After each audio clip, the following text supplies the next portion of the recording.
I was lucky enough to host a panel at San Diego Comic-Con 2024. Let's see what happened.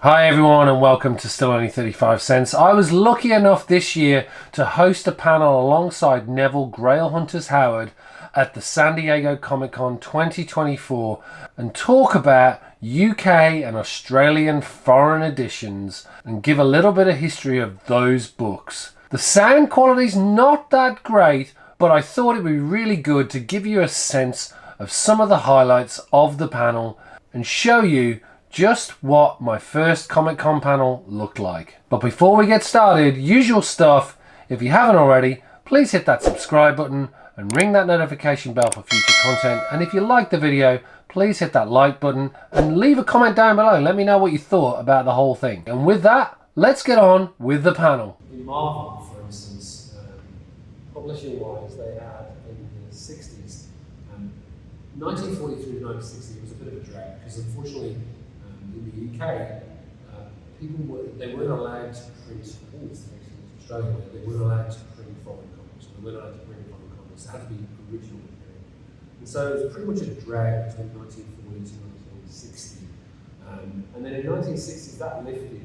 And what you got was a company called Odhams Press who released Powell comics. And they released a number of titles, including Smash, Terrific, and Fantastic. And within that, you had all the usual Marvel superheroes within there, but in addition to Smash, you get like Batman reprints as well. So DC was represented, but Marvel was very much sort of got a foothold very early in the form of Fantastic and Terrific. What's interesting about Fantastic and Terrific in particular, and Power Comics, and you'll see on the left here, there is a very early Barry Windsor Smith who did pin-ups back when he was in his teens on each of these issues. So for pretty much the whole entire run, you can get Barry Windsor Smith images, very early art that he did for these books. And then in the 70s, basically Odhams lost the license at the end of 1969, and then it came about that in 1972, Stlll set up Marvel offices, and so therefore they started running their own. Marvel UK was born, and essentially what we call the golden age of Marvel in the UK came about. Very interesting though too, it's all pretty much reformatted as well, so both with American as well as the UK versions, it came out more of a magazine size, wider pages and narrow, it's probably just, what would you say, magazine size? Magazine. Yeah, and the UK one is also, the cover page is also newspaper print, so getting any of them in a grade 3 or above is usually impossible. Yeah, all of these here you can see, essentially they're all paper covers. There are some glossy as they go through the run, but traditionally from the 1960s through to probably mid-70s, they're all paper, printed on newsprint. So they're, as Neville says, they're very hard to get in high grade. And you can see here as well that similar to the Yaffa books and the Australian versions, you know, there's a certain element, they're not necessarily bootlegs because these are essentially approved by Marvel US, but this artwork would come from the US team and then printed in the UK. Kind of assembled it together, like a collage of characters from pre-approved art. So you said that they're quite hard to get. How have you found the community interest growing over the years? Like, is there a recent thing, or have they always been in demand? And also, what about the grading companies? How do they fit into the picture? They are. Let's go reverse chronologically with this, right? So the later the comics were published, especially in Australia, the more easily they are to find. Right? So we have companies like Murray that came out in the 80s. You can still find them $5, $6, $7 a comic, and they usually reprinted the Bronze Age Marvel books. They actually had a few DC ones, actually, come to think of it. But as you step backwards in time and you go to the Yaffas and the Newtons, they become a little bit harder, especially because back then kids were incentivized. The kids were pretty much incentivized to terrify. What they would do is they do like a new cover, or because they were publishing in different spurts. but this was the first proper, real comic strip in continuity that was created specifically for the UK. And it ran across Captain Britain all the way from issue 1 to 39, and then it merged with Super Spider-Man, which is another really good one. But again, you can get the sense here that they then started that original material, and that was by Chris Claremont and Herb Trimpe to start with, and then morphed over the years. But that was all created in the US first. Now, what was then interesting is in the 1980s, which is the Marvel Revolution, the Hulk Weekly and Doctor Who Weekly kicked off this idea where they would create new material with UK-based artists rather than US artists. And so that's really the sort of embryonic first stages of new content that was actually utilised by the US. So this, to all intents and purposes, is not new content that didn't sit within the universe. It's actually sat within those individual universes and was actually embraced and brought into it. And things like Daredevil's here and the relaunch of Captain Britain, a lot of this stuff actually then came in and informed things like Excalibur and predated Excalibur. So this is a really interesting overview because ultimately at the end of the day, a lot of these are Alan Moore then went on to do Watchmen. How are the grading companies recognising these comics? I literally just come from the CGC booth and it was hilarious. Yeah. I did a submission yesterday and the guy behind me almost started shaking because he was like, I've been collecting Daredevil my entire life, I've never seen that comic, I didn't know it existed. And he went in photo of it. I'm like, yeah, well, this is the appeal of it, and this is what's the exciting part is when you get into the American market, the thing with the American market is as long as you have enough money, that comic will be accessible because it's value driven, right? There is Detective Comics, there is First Appearance of Superman. You just have to have $1 million to go buy. Whereas with comics like these, like money or no money, it's being able to actually source a copy. That is the part. The rarity of this is the fun part of the chase is the fun part of the collecting for me. There's a very big community online on Facebook called Foreign Comic Community magazine, which used to be Foreign Comic Community magazine, where it's people from all over the world really just trying to source and helping each other out. And I've made so many amazing friends there that has helped me with the books from Spain, the books from Brazil, the books from Mexico, and I help them in turn. I'm their shipping depot in Australia because many people don't necessarily know this, but eBay is geographically locked, which means that if books only ship to Australia from Australia, you won't see it in America. So you might not even know that listing exists. So what they do is they use my address, opens up the listings, ship it to me, and I go to the piles and I ship it to I have delivery in Canada today, which I'm happy to say. The reason why I was laughing and saying it's hilarious this morning, I submitted a number of books, and there are a number of UK reprints and UK issues in there. So Mighty World of Marvel, for instance,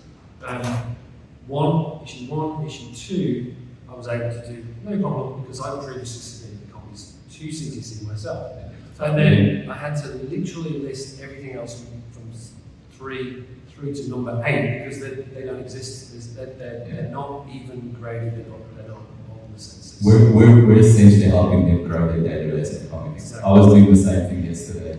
So instead of just lodging your comic into the portal, you actually have to define the comic in the portal, and then they just cross-reference that. And next time somebody submits, they actually use your information. So if your information is not 100% correct and they don't pick it up during Q&A, it'll always be wrong. Now, the interesting part, to go back to the question, because we haven't really answered it, is both CBCS as well as CGC brought legitimacy to it because of the fact that Matt Nelson started doing videos around foreign comics and saying, because of those significant differences, because of the fact that it's different artists doing the covers, and because of the unique content, all of that justifies it being a first print for that country, rather than just saying it's a reprint of an American comic, because there's unique aspects to it that American copies don't have. The other thing that's interesting as well, and we don't really touch on it in terms of the presentation or the content here, is in the UK you have the UK price variants as well as UK printed books. So they're not to be confused, but there is, again, again, it's increasingly what you're seeing is obviously price variance as a general category is growing in terms of interest. But then as they look at price variance, they're then starting to look at these from the reprints and the way CGC. I mean, the great thing is, Neville says, we're testing the market for them in terms of like these books and how they grade them in particular. I had a conversation with Sean, the VP of grading there at CGC today, and he was very much, we were going through the books in terms of the UK prints that I'd submitted, and especially as how they treat the free gifts, what I needed to do, how I suggested he should do those submissions. So it was good to sort of have that, you have that one-to-one conversation with them sometimes because you're doing it before everybody else. You're sort of paving the way, helping other people who are buying these books, either with the free gifts or whatever, so that actually they don't make the same mistakes. Yeah. A really good example is I recently submitted some 2000 ADs. Now, what CGC don't tell you is that issues 1 through to 129, they will grade because those books sit within the magazine size. However, if you submit anything from 1 to 9 through to I think 600 somewhere, those books will be returned, they're rejected because they're simply too big to go into the actual. So that's part of you know, it's a bit of trial and error in terms of the grading companies, I think. Yeah. And they don't get it right all the time either. From my perspective, I think as general awareness grows and collectors are educated on the appeal of it and why there's a point of difference, I think the demand will go up and value will keep going up. A few of the auction websites, Heritage Auctions, Comic Connect and Comic Link have now had foreign focused auctions where they actually do big auctions from Sky Open, who's a very big collector from Brazil, and they'll have 400 or 500 lots of just foreign comics, including Australian, including UK.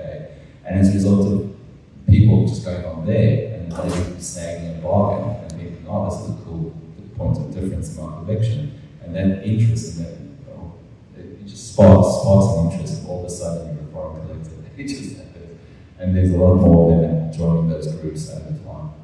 Well, I think the future's bright for the foreign variants. And again, I didn't know anything before I met Neville. I didn't know anything about the Australian books. I didn't really have an interest. But then again, it's one of those ones where the more that everyone talks about these books and actually becomes aware of them, I think the desirability increases. Again, I'm very jealous of that Daredevil one. It's certainly something that I'm on the lookout for. I don't think I'll find it. I think the Australian ones are hard to find. I think what's going to end up happening is I think the future's bright in terms of foreign variants, the foreign prints, because they are desirable, they look good, they, you know, as you can see here with that Daredevil, it's like it's a representation of the original content in a really sort of nice visual style. And with the Marvel UK books in particular, it's new material that actually relates specifically to the universe. So again, I think what will end up happening is like all things, right? People will suddenly start to become aware, and then they'll become even more scarce than they already are, particularly in high grade. And I think that goes to your point, Neville, that they'll actually then start to see the big auction houses. And we're seeing it already. So big keys, 2018, Prod 2 was $20,000 for like 6, which is the highest grade, by the way. Just sorry on that. But it gives you a sense like Captain Britain number 1 and Captain Britain number 8 regularly sell on those international auction sites. And I know it's not today's focus, but I was actually born in South Africa before I went to Australia, and I collected the South African prints. And the same thing happened. Those comics were 20 cents when I was growing up, and now all my American friends are chasing those. They're chasing the Afri-Comics ones. They're chasing Spawn number 1 because of the fact that our Spawn number 1 actually came with like a fold-out poster that wasn't in the American one. I'm actually carrying one around hoping to bump into top of the fold. But yeah, the same thing, and they bring in more value than the American counterparts because of the fact that it's 1% of the revenues, right? Going back to the earlier question, we were saying you get the price variance. Australia had price variance for New Mutants 98. It's literally, we can call San Diego Comic Con Deadpool week this week, right? Beauty Windsor 98 is the first appearance of Deadpool. The Australian price variant is less than 2% of the entire Protron. So the only difference is it says Australian dollars $1.50 rather than, I think it's $1.25 US. The date as well, which is interesting. I did a bit of research on this one, so I think, was it February for New Zealand? Yeah. The original print, but it got to Australia in May, known to be in that same year.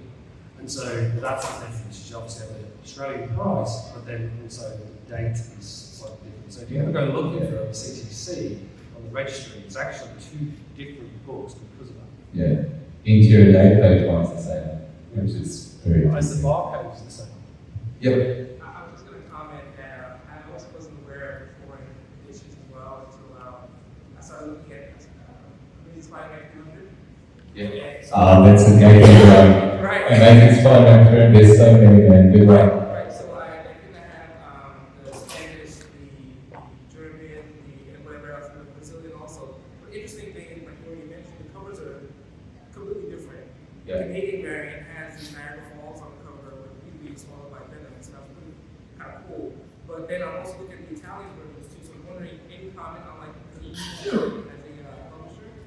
Or I think there's another group coming out from Turkey, who do variants also. Yeah, the Turkish and the Mexican ones are very popular now. And that's, again, I call it a gateway drug because the group I run on Facebook is called Grail Hunters Australia, and we have maybe 1% of the group that's a foreign focused collection, but 10% of the group always go for the foil variant. The interesting part, if you buy the Mexican version of X-Men 4, first appearance of Mega Red, it's actually got X-Men 5, sorry, second appearance of Mega Red. It's actually got the Australian price variant in the foil, in the Mexican print. I'm like, this is the weirdest thing I've ever seen. But good luck with the Amazing Spider-Man 3, man. It's a beautiful set to collect. Yep. Sorry. Yep. Oh, so two questions if possible. Yeah. Could you guys explain Death's Head? Because I saw it like around. And the second question is, how come all the British writers like Neil Gaiman and people like that, how come Alan Moore, how come they didn't try to start, or maybe they did, to start a comic book company in England? I know it's harder to compete with Marvel and DC and stuff like that, but why did they come together like the image type of thing? So in the beginning, they were similar to US in terms of pay for hire, right? Yeah. So and I think in those days there wasn't the economics behind it. Like it was like a lot of these books literally died within 12 issues. They were like Sounds like the story of any independent brand. there was no money for I think creators at that point, particularly in the UK. It wasn't like the US.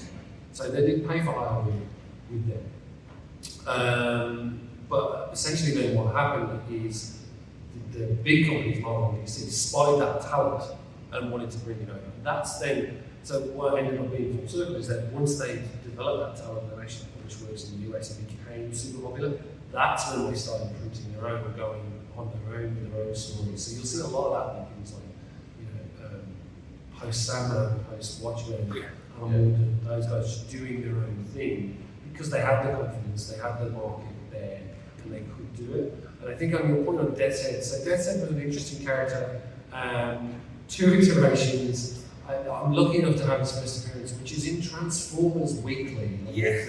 And as I say, he became a sort of mainstay and sort of quite an interesting character. But again, it's one of those where it came out of literally new creative material by a UK team in a US, Marvel US license. So bizarre, that's how Death's Head came about. So if you can see It's a very interesting character, great design. Yeah. I loved it as a kid.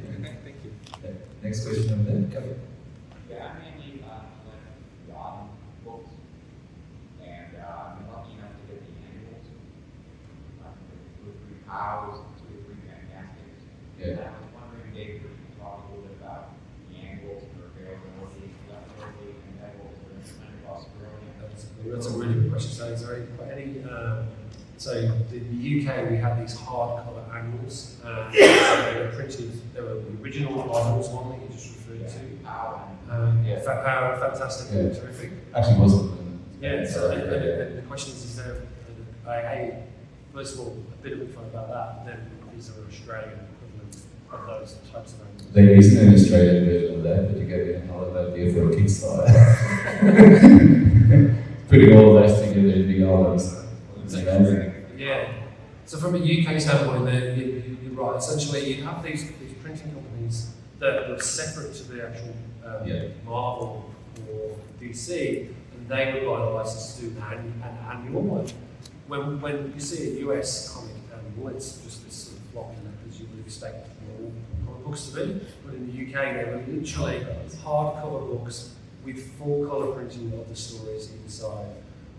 Fantastic and Terrific were printing a lot of sort of early Marvel. I think there's one Odhams one which is all text, new stories created around Marvel characters. I think it's 1968. I don't know if you have that.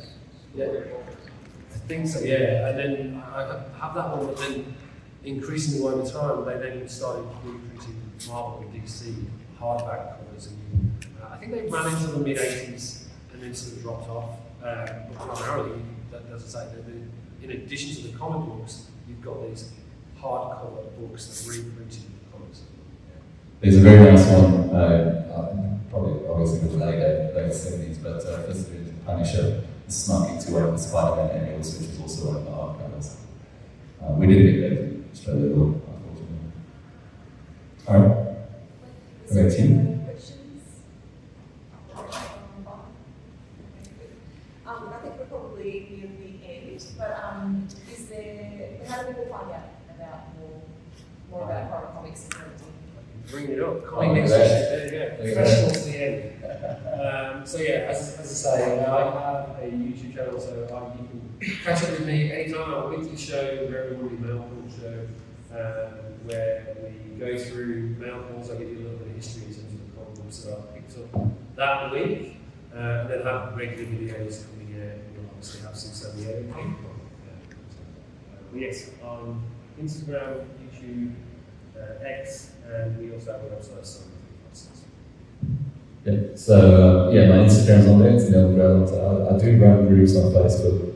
One's called Grail Hunters Australia, which is very well balanced on local content and also collectors who collect American content as well. We've got a few thousand in there, but Instagram's probably the best and easiest place to find me. Purely because of the fact that I think the algorithms on Instagram is way better to attract foreign interest. So I quickly made really good friends in countries across the world, from Dutch to German to Swedish to Norway to South America, and they all find each other and we all help each other out with the collections. So that's it. I really hope you enjoyed it. Obviously these are just highlights of this video, but what I will do is actually post a full-formed version of the presentation I gave at the event. If you liked the video, hit the like button down below. And if you haven't subscribed already, hit that subscribe button and ring that notification bell for more content just like this. And with that, thanks very much for watching, and we'll see you very soon.